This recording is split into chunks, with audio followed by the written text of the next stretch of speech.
Ladies and gentlemen, welcome to this week's top 5 camp builds. Got some really interesting camps to show off today, especially the features. There's some pretty cool ones to show off there as well, and number one is just beautiful. So let's dive straight in. If you do enjoy, don't forget to hit that like button and subscribe if you're new. That'd be fantastic. And let's dive straight into it.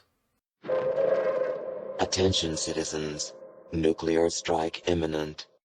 Alright guys, up at number 5 this week we have a red rocket build by Sour Flower. Now I thought the decorating and the whole layout of this place just absolutely nailed it. There was a lot of builds in the past where I've seen similar stuff like this, but I think this one was just done really well. I think the theme of it was just nailed. There was a lot of red rocket stuff dotted around. The red and white theme was throughout the entire build as well, which looked awesome, and I really enjoyed like the layout of it. I thought it was quite satisfying and stuff. You've got the nice look on the front, you've got a garage area, you've got like a little diner area, the kitchen, you've got a sitting area, you've got the petrol stations out the front, or the gas stations if you're American, and I just thought it looked really good. So hats off to you, Sour Flower. Really enjoyed this one, mate. Looked quite good, so very nicely done.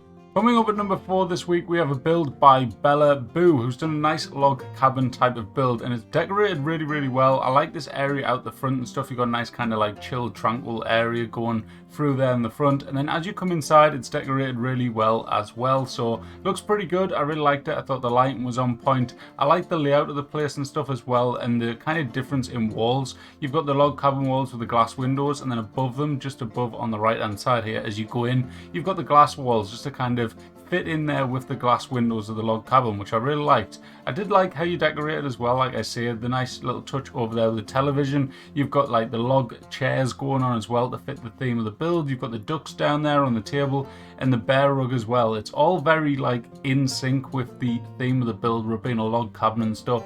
I thought you did really well at keeping it all in theme, and like I said, the decorating just looks awesome. Like nice little attention to detail and stuff. You've got the little cat lying down in front of the fire. I thought that was a cool, nice little touch there, and it just looks really good. Like I say, the lighting is spot on. Everything about it looks really good, so nice job, Bella Boo.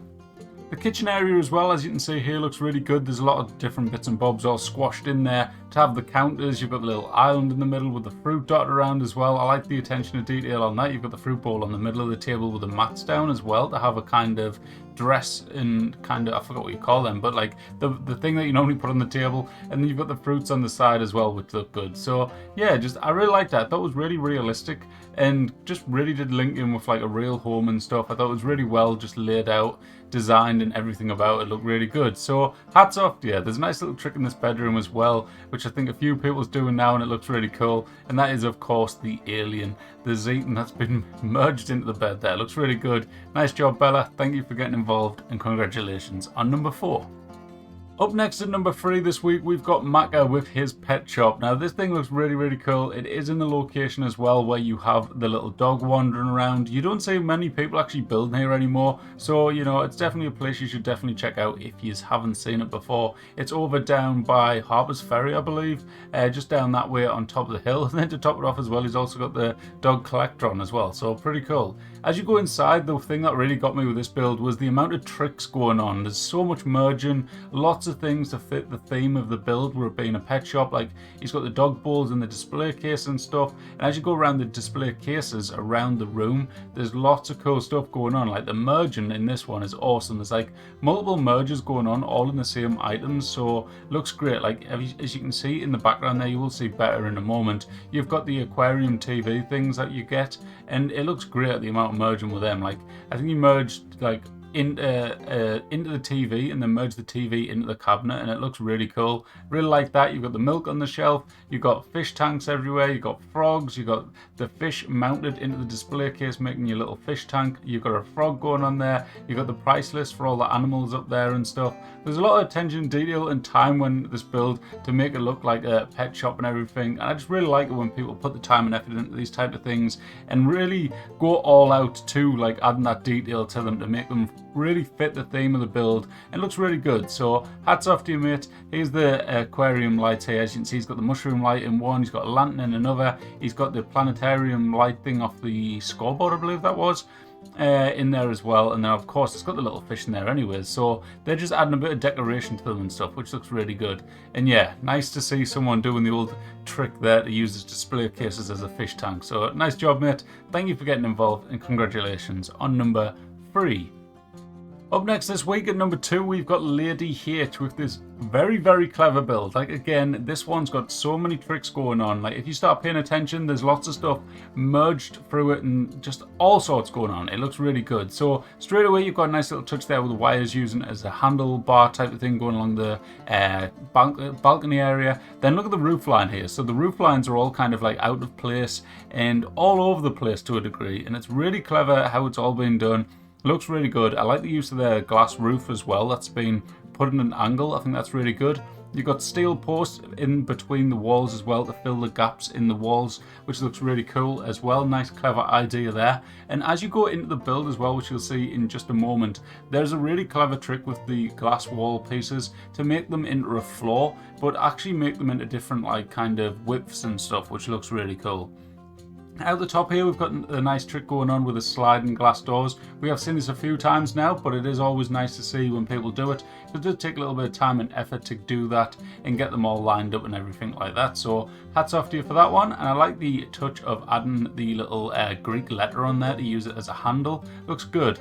I like this little area up here. I think there could have been a little bit more tossed in just to fill it out a little bit, but I'm pretty sure you're more than likely full budget with the amount of stuff that you've thrown in terms of the steel posts, the walls and everything. Like, look, you can see a few gaps here and there between the walls because of course, the off-placed foundations to get the shape of the building stuff. But that's been filled in with the concrete walls that we got for the like exterior wall fencing type of malarkey, whatever you want to call it. But there's lots of still cool stuff going on here. As you can see, the floor there with the glass roof pieces, it's at like half width type of thing, and it's really, really clever how it's been done. So of course it's been merged into the foundations and stuff like that, or not merged but destroyed and then the foundation placed down, whichever way it's been done. Well, it looks really good. I do like that. I think it looks very nice. So hats off to you, Lady H. A lot of time and effort clearly gone into this build, and it was well worth it because it looks really good. So hats off to you. Nicely decorated down the bottom here as well. Do like that. You can't tell whether or not the lighting's really good because it's been recorded in the daylight, but because of the daylight but because it's being recorded in daylight, you get this nice lighting features from the actual natural light in the game shining through the glass roof pieces, which looks really good. It helps keep it clean and crisp for that modern look, so hats off to you for that. And yeah, I like all the little merges going on. As you've probably noticed if you've been watching and paying proper close attention, lots of different merges going on there. You've got the plant pot with the lantern more than likely in it, I would have thought, with the orange lighting coming off it.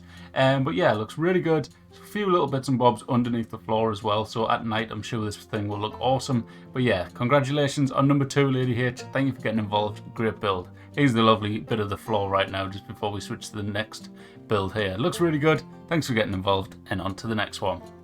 Alright guys, up at number 1 this week, it had to be Golthiel with his biker bar. Look at this straight away here. You've got these awesome, what they're called again, the little bike things. He's turned that into actual motorbikes, the little bike ride that we got this season. But look at it, I love the use of the boarded up windows. I think that looks awesome. I always love the old brick walls as well. And inside, this thing is beautiful. The lighting is absolutely on point. The layout of the place looks brilliant. Just everything about it. As soon as I seen this, I was like, this is number 1 this week. It looks awesome. It's literally designed perfectly. It's really satisfying. Love the lighting. Like, this here is just awesome. It looks awesome, that room. I don't know why, but I find it so satisfying how symmetrical it is. The lighting in there looks great. The color and everything looks spot on. I love it when people do this with the vendors as well. It always looks really good. Kind of reminds you of Murmur's little hideout, and it looks really just awesome. I love the use of the walls as well. Great choice of wallpapers and carpets. I think they go together really well, and you've got like the half walls above them as well, using a different wallpaper up the top. All round looks really, really good, and this was 100% my number 1 this week because it just looks awesome. It literally looks like it should be in this location from the outside. It looks like a really natural in-game location, and I think you absolutely smashed it. Another cool little bike going on here as well with a gun on there and stuff. That looks awesome. But yeah, 10 out of 10 build, mate. I absolutely loved this build. It looks brilliant, and yeah, I think you absolutely smashed it. Great location as well, so close to Morgantown that it like literally looks like it fits in with the buildings. And at night, as you can see with this nice filter on as well, it looks awesome. So hats off to you, mate. Congratulations on making number 1. Absolutely loved this build. It looks absolutely just, yeah, looks spot on. Cheers, mate. Alright guys, so for the features this week, we've got a really cool build by Slim Pick, and this is a SpongeBob themed pineapple, and it looks awesome. Again, this is the first person I've ever seen using this technique to make these builds. He did one last week with the Flintstones, which you've seen in the features, and then he's done this one this week to make SpongeBob's home, and it even includes Gary, so lots of cool stuff going on here, and really just cleverly done. It has been done in Worlds as well, so you know, that's how you manage to build it, because these rubble structure things that we got with the Wavy Willard sets, them things take up a lot of budget, so really well done. And it's sad that they take up so much budget, so we can't really make too much use of them in normal adventure, but it looks awesome when it is done and they're all merged together like this, because it looks awesome. Like, you've really nailed the shape of it. The plants on the top looks awesome as well. I really like the way you've put this vault door in there as well. Looks cool. And I think you did quite well on the inside as well to actually make use of the limited space that you had. So great job, mate. Thank you for sending it in. Let's have a quick little look at Gary, and then we'll check out the final feature of this week. So as you can see, here's the little bedroom. That would have took a lot of budget as well, the stairs, using all these half floor pieces or quarter floor pieces, and it just looks awesome. But this is Gary up here on the bed, and to top it off as well, even got the little squirrel character as well, Sandy, which is brilliant. I can't believe I just remembered the name of that. But anyways, looks awesome. I like the TV as well. Hats off to you, mate. Looks awesome. Alright guys, so the final feature of this week is Daka the Wanderer, who is again rebuilding Appalachia, and this time round she's over at Flatwoods making a garage. It looks really good. You should definitely check out the full video. If you just want to check out the full video of her or anyone else involved, all the links are down in the description. I forgot to say that earlier on, but there you go, I've said it now. But yeah, it looks really good. It really does fit in with the area and stuff. This is the type of stuff I like to see, and I'd love to see a kind of military outpost in one of these areas, like building up a kind of roadblock. I would love to see something like that. So awesome job, Daka. Really enjoyed the look of this one, and yeah, it was a good video, so definitely check it out guys if you haven't already. Thanks for sending it in, Daka. And that, guys, was this week's top 5 camp showcase. I hope you enjoyed all the builds. I hope you enjoyed all the little features on the end and stuff as well. Lots of cool stuff to enjoy there, and yeah, some really cool funky ideas. Gold Thiel's build though, just 10 out of 10. I absolutely love that thing. Really, really cool. But yeah, hope you all enjoyed. If you did, hit that like button, subscribe, and I will catch you all in the next one. If you want to get involved, all you got to do is get a video of your camp and send it into the Discord. You can also vote on your favorites in there and stuff like that. And yeah, that's it, guys. Thanks for watching. I'll catch you in the next one. Have a great weekend. Bye-bye.